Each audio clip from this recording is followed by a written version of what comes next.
Okay, तर कालचा खूप मोठा क्वेश्चन सॉल्व्ह केल्यानंतर परत मल्टिपल चॉईसमध्ये आणखी एक क्वेश्चन आलेला आहे.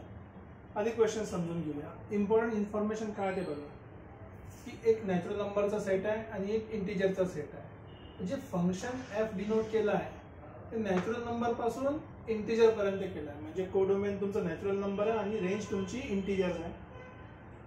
राईट, डोमेन नॅचरल नंबर आहे, कोडोमेन तुमचा इंटिजर. सेम लॉजिक, डोमेन तुमचा इंटिजर आहे आणि जी साठी कोडोमेन तुमचा नॅचरल नंबर आहे. आता या फंक्शनमध्ये जेव्हा इंटिजर आणि नॅचरल नंबरची गोष्ट आली आहे, नॅचरल नंबरमध्ये एक गोष्ट कमी आहे जी इंटिजरमध्ये जास्त आहे, ती म्हणजे झिरो आणि निगेटिव्ह साईड. तर पहिले आपण फंक्शन एफ डिफाईन करून घेऊया. सो एफ ऑफ एन आपल्याकडे फंक्शन दिलेलं आहे. मी डायरेक्ट सॉल्व्ह करतो शॉर्टकटमध्ये थोडासा. ठीक आहे, पहिली केसमध्ये म्हटलं की एन जर ऑड असेल तर ही गोष्ट यूज करायची. ठीक आहे, आपण ऑड नंबरसाठी आपल्याला माहिती आहे फॉर ऑड नंबर आपला फॉर्म्युला काय असते 2k + 1 आणि ऑब्वियसली कुठून स्टार्ट होणार आहे, हा 1 पासून स्टार्ट होईल म्हणजे k can be equal to 0. So पहिला फॉर्म्युला आपल्याला n च्या ठिकाणी 2k + 1 ठेवला. ठीक आहे, n च्या ठिकाणी आणि +1 जो ऑलरेडी इथे होता तो n च्या ठिकाणी 2k + 1 ठेवला आणि हा 2 डिवाइड बाय 2. या केसमध्ये काय k belongs to natural number obviously फंक्शनसाठी आणि एक्स्ट्रा त्याच्यामध्ये आपण 0 ठेवू शकतो आता. So union 0. ठीक आहे, आणि दुसरा फंक्शन आहे हा इवन नंबरसाठी. इवनसाठी यांच्या ठिकाणी काय येणार 2k येणार, यांच्या ठिकाणी काय येणार 2k. So 4 - 2k. आता इथे परत प्रॉब्लेम की 2k जर मी ठेवला हा 0 पासून स्टार्ट होणार आहे का? कारण की आपण 0 पासून जर ठेवला तर आपला आन्सर इंटिजर येत आहे का? ओके, के आपण 0 ठेवू शकतो, काही प्रॉब्लेम नाही कारण नॅचरल नंबरशी रिलेटेड आहे. किंवा जर तुम्हाला हे आवडत नसेल तुम्ही 2k + 2 पण ठेवू शकता, काही हरकत नाही. पण आपण फक्त नॅचरल नंबरची व्हॅल्यू ठेवतो तर 2k आणि divide by 2. So basically k belongs to natural number. आता इथे नॅचरल नंबर्स का ठेवलाय? कारण की ते n ची व्हॅल्यू इवन नंबरसाठी नॅचरल. तर पहिला इवन नंबर जो आपला नॅचरल नंबर मधला लक्षात ठेवा n belongs to natural number. So पहिले जो व्हॅल्यू तो 2 आहे, 2 आहे म्हणजे हा 0 होऊ शकत नाही कधी. ठीक आहे, म्हणून आपण ठेवलं. आता हा फंक्शन बघा डिफाईन केला आपण 2k + 2. सो 2 कॉमन काढला तर k + 1 मिळालं डिवाइड बाय 2. सेम लॉजिक इथे करा, 2 कॉमन काढला 2 कॅन्सल झाला तर 2 - k झाला. इथे k belongs to natural number. ठीक आहे, अँड युनियन ऑफ 0 आणि इकडे k belongs to natural number. So basically तुमचा जो फंक्शन बनला f ऑफ n, तो f ऑफ n झाला तुमचा k + 1. राईट, आणि इथे आपल्याला मिळालं आहे 2 मल्टिप्लाय मध्ये 2 - k. तर k belongs to natural number union 0 आणि हा k belongs to natural number. Okay, no problem. आता फंक्शन तर आपण असं लिहिलं. आता सगळ्यात मोठा प्रॉब्लेम जो पहिले डोक्यामध्ये आला असेल तुम्हाला की दोन्ही साईडला नॅचरल नंबर आहे, हा पण आणि हा पण आहे. दोन पैकी कुठल्या फंक्शन व्हॅल्यू यूज करायची? इथे पण नॅचरल नंबरची व्हॅल्यू वाढत चालली, इथे पण नॅचरल नंबरची व्हॅल्यू वाढत चालली. दोन पैकी कुठला नॅचरल नंबर आपण म्हणजे कुठला फंक्शन आपण यूज करायचं, हा सगळ्यात पहिला प्रश्न आपल्याकडे आहे. राईट, हा सगळ्यात पहिला प्रश्न आपल्याकडे आहे. ओके, तर आपण व्हॅल्यूज पुट करून बघूया. बघा, सिंपलचं काम आहे. एकदा जर आपण 0 पुट केला n इक्वल टू म्हणजे तर k, basically function of k बनला तो n सोडून f ऑफ k झाला. सो जर समजा आपण k ची व्हॅल्यू 0 पुट केली तर हा 0 फक्त इथेच आहे. सो 0 + 1 हा 1 झाला. आता जर मी f ऑफ 1 पुट केला तर बघा 1 इथे पण ठेवू शकतो, इथे पण ठेवू शकतो. मी दोन्ही ठिकाणी ठेवला. f ऑफ 1 जर इथे ठेवलं तर 1 + 1 झाला 2 आणि f ऑफ 1 ची आणखी एक व्हॅल्यू आहे 2 - 1 = 1. आता इथे पण तुम्हाला समजते f ऑफ 1 ची व्हॅल्यू 1 आली आणि f ऑफ 0 ची व्हॅल्यू पण 1 आली. इनपुट वेगळे आहे, आउटपुट एक आहे. So it is not 1 to 1. So पहिलीच गोष्ट माहित पडली, it is not 1 to 1. So जिथे ऑप्शन दिला आहे की f is not 1 to 1, okay ठीक आहे. आता ऑन टू आहे की नाही ते चेक करायचं आपण. नॉट 1 to 1 ते करेक्ट आहे, पहिला ऑप्शन मिळाला आपल्याला. Not 1 to 1, no problem. आता समजा मी व्हॅल्यूज पुट करत गेलो तर इथून तर 1 पासून स्टार्ट झाला. 1 पासून तुम्ही पुढे नंबर जसे वाढणार ही व्हॅल्यू पण काय होणार त्या केससाठी 1 पासून समोर जाईल, कारण की 0 पासून स्टार्ट घेऊ शकतो, तर 1 2 3 समोर, राईट. आणि यासाठी जर तुम्ही 0 तर पुट करू शकत नाही, 1 ठेवला तर हा झाला 1 साठी याची व्हॅल्यू किती आली होती, 1 आली होती, राईट. 2 जर ठेवला तर 2 - 2 काय झाला, 0 आला. 3 ठेवला ती -1 झाला, मग -2 होईल, म्हणजे पुढचा निगेटिव्ह नंबर.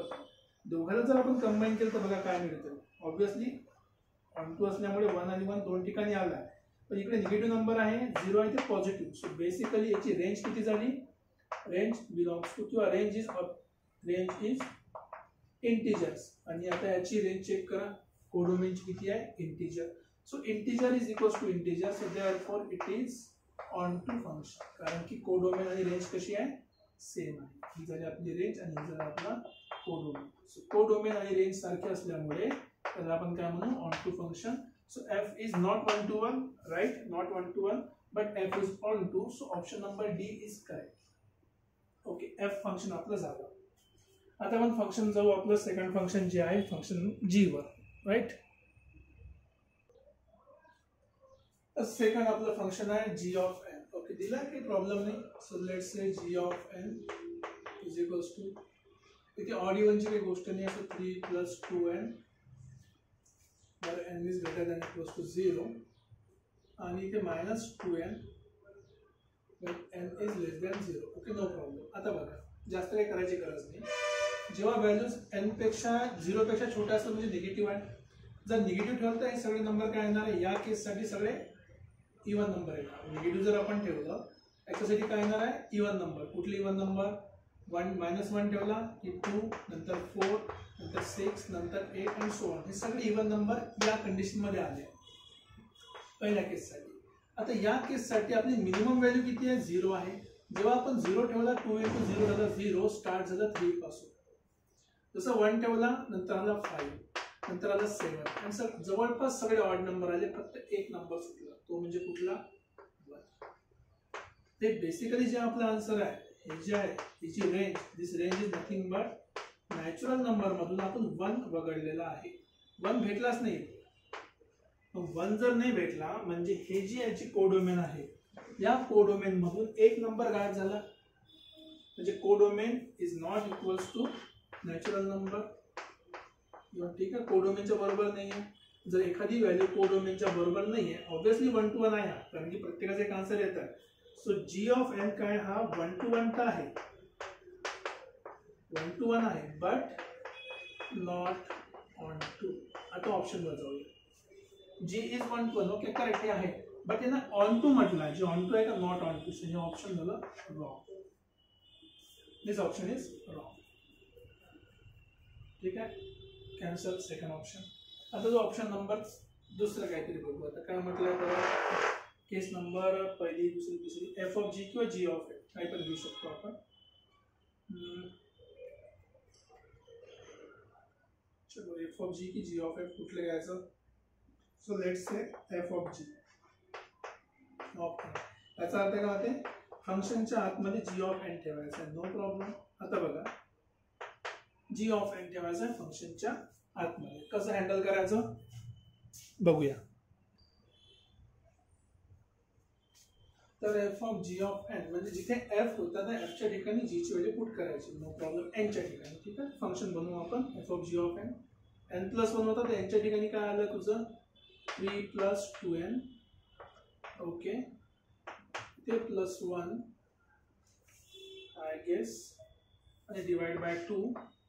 सिमिलरली 4 मायनस एनची व्हॅल्यू किती आहे, -2n डिवाइड बाय 2. आता f of g f n, तर ऑब्विसली डोमेन कशीच राहणार आहे, आतमधल्या फंक्शनचे. हे डोमेन आहे आपली जी ऑफ एनची. So n > 2 n < 0, no problem. चलो एफ ऑफ जी काढतोय आपण आता. सो फंक्शन 3 आणि 1 झालं 4, सो 4 + 2n, आणि इकडे पण झालाय 4 + 2n, दोन्ही ठिकाणी डिवाइड बाय 2 आहे, इथे पण डिवाइड बाय 2 आहे. सो बेसिकली फंक्शन तुमचं बघा काय बनलं आहे. 2 जर कॉमन काढला n+2 बनणार आहे, इथे पण n+2 बनणार आहे. आता एक सिंपलचं लॉजिक आहे बघा, निगेटिव्ह साईडला जा किंवा पॉझिटिव्ह साईडला जा, काय झालं आहे n+2 ही व्हॅल्यू आली आहे. म्हणजे तुम्ही कुठलीही व्हॅल्यू पुट करा तुमचा आन्सर काय येणार आहे n+2चं काम सुरू होईल. ठीक आहे, आता आपण 0 पासून स्टार्ट करूया. येते 1 to 1 कारण की लाईनचं फंक्शन लिनियर इक्वेशन आहे ना, n+2 n मध्ये लिनियर इक्वेशन आहे. लिनियर नेहमी काय असते 1 to 1 असते. So f of g is 1 to 1 आपल्याला माहिती आहे. एक तर माहीत पडलं 1 to 1. आता आपण जाऊया f चा रेंज काढायसाठी. रेंज कशी काढायची? सो 0 पासून स्टार्ट केलं. जर 0 पुट केलं तिथे आन्सर आला आपलं 2, नंतर 1 वाढला तर मग 3, मग 4 अँड सो ऑन. जसं आपण निगेटिव्ह नंबर पुट करणं सुरू केलं तर बघा काय होईल. -1 ठेवला तर 2 - 1 1, 2 - 2 0, 2 - 3 -1. बघा राईट साईडला पॉझिटिव्ह व्हॅल्यूज आल्या, लेफ्ट साईडला आल्या निगेटिव्ह व्हॅल्यूज आल्या. ठीक आहे, सो 1 to 1 आहे, काही प्रॉब्लेम नाही. ठीक आहे, 1 to 1 तर भेटला आपल्याला.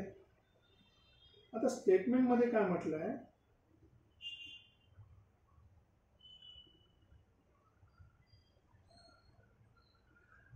f of g is not 1 to 1 हा शब्द वापरलाय, पण f ऑफ g हमेशा काय 1 to 1 आहे. f of g is not 1 to 1 म्हटलं आहे, पण f ऑफ g काय ऑन टू तर आहे. दिस इज ऑन टू कारण की पूर्ण इंटिजर तुम्हाला भेटले. बघा f चं कोडोमेन काय इंटिजर, तर सगळे इंटिजर भेटले, पण ही 1 to 1 आहे. इथे काय म्हटलंय नॉट 1 to 1 म्हटलंय. So this option is wrong. दुसरा चुकलं. आता राहिलं फक्त पहिलं ऑप्शन. ठीक आहे, मी थोडी जागा करतो आणि पहिल्या ऑप्शनवर डिस्कस करूया काय आहे. तर लास्ट ऑप्शन आहे आपला g ऑफ f. ठीक आहे, g ऑफ f. ठीक आहे, सिंपल से मीनिंग काय होते की g च्या अंदर f ऑफ n ची व्हॅल्यू पुट करायची. No problem. चलो सॉल्व करके देखते हैं. सो g ची व्हॅल्यू किती आहे 3 + 2 n च्या ठिकाणी काय येणार f ची व्हॅल्यू, दॅट इज n + 1/2.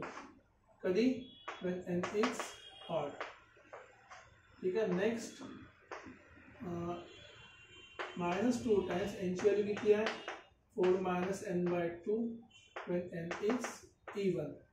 ठीक आहे, विसरत नका चालू, हे इवन वगैरे सगळे कामाची गोष्ट.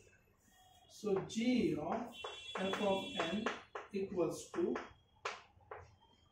2 आणि 2 कॅन्सल, हा झाला 3n + 1 when n is odd. Okay, 2 2 cancel, मायनसने मल्टिप्लाय करा. सो हा झाला n आणि हा झाला -4. ठीक आहे, when n is even. Okay, no problem. हे पण लिनियर आहे, हे पण लिनियर आहे. So obviously this is 1 to 1 function. पण आपण व्हॅल्यूज पुट करून बघूया. आता नॅचरल नंबरच्या व्हॅल्यू लक्षात ठेवा. This n belongs to natural number कारण की आतमधलं फंक्शन f आहे. डोमेन पहिल्या फंक्शनचा राहील आणि रेंज दुसऱ्या फंक्शनची चेक करायची आहे. सो व्हॅल्यूज पुट करून बघू. n is odd. सो 1 पासून स्टार्ट करूया या पहिल्या फंक्शनसाठी.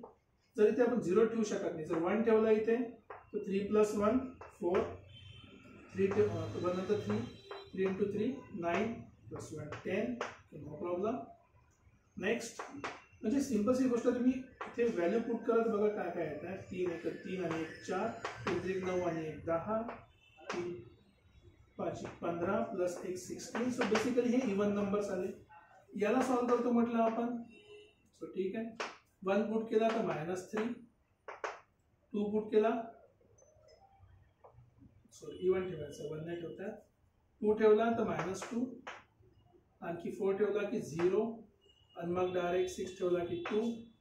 आणि तुम्ही जर इथं ऑब्झर्व केलं असेल इथे पण इवन नंबर आले आन्सरमध्ये, इथे पण इवन नंबर आले. There is no odd number. No odd number. The function is always even. Always even. आणि बघू शकता तुम्ही इथे जसं 4 आला, जसं मी इथे 8 ठेवला तर 8 - 4 काय आला 4. एका इनपुटसाठी किती व्हॅल्यू झाल्या मला 2 व्हॅल्यू झाल्या 4 आणि एका इनपुटसाठी काय झाल्या 2 व्हॅल्यू आल्या. म्हणजे this is not 1 to 1, not 1 to 1 and not onto. आता ऑन टू का बरं नाही? सिंपल रिझन, इथे ऑड नंबर नाही आहे, इट इज ऑलवेज इवन. आणि 1 to 1 का बरं नाही? इथे 4 आला, इथे 4 आला. परत समोर जर तुम्ही सॉल्व करणार, इथे समजा 14 ठेवले तर 14 - 4 पण किती होणार आहे 10. So it is not onto 1 and not onto. Not 1 to 1, not 1 to 2. So this is correct option. So basically A and C is the right answer for this question. मी पूर्ण डिटेलमध्ये explain केलं आहे, थोडासा वेळ लागला, पण तुम्ही जर थोडीशी प्रोसेस फास्ट केली तर हा क्वेश्चन 4 ते 5 मिनिटात इझिली सॉल्व्ह होऊ शकतो. काही डाऊट असेल तर कमेंट सेक्शनमध्ये लिहा. परत भेटूया पुढच्या क्वेश्चनसोबत. Till then take care, bye bye.